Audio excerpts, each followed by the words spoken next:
vais te donner 2 techniques pour te protéger. Mais tu vois, si tu continues à avoir peur, fais quand même attention parce que c'est la peur qui va projeter des choses qui ne sont pas agréables. Donc, ce qui serait vraiment bien, c'est que tu n'aies pas peur. Et c'est pour ça que je vais te donner ces 2 techniques parce que ces 2 techniques, elles te protègent. Et donc, une fois que tu sais que tu es protégé, tu auras moins peur, tu n'auras plus peur du tout. Et à ce moment-là, eh bien, les choses ne vont pas, tu ne tomberas pas sur des trucs désagréables. Alors, technique numéro 1.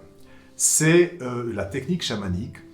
Et tu vois, c'est très intéressant de constater que dans toutes les civilisations du monde entier, pour les chamans, il y a 3 mondes. Il y a toujours 3 mondes.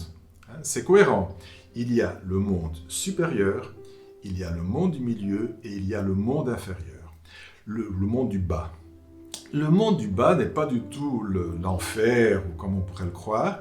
En fait, le monde du bas, il est très positif et c'est là que les chamans vont rencontrer des animaux, surtout des animaux qui vont les aider, des animaux sacrés, les fameux animaux totems, qui vont les aider à résoudre des problèmes ou à guérir des maladies pour certaines personnes, etc.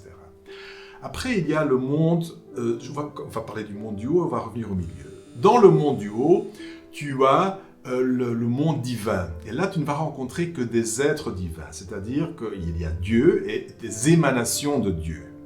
Et donc là, tu peux être tout à fait tranquille aussi. Et dans le monde du milieu,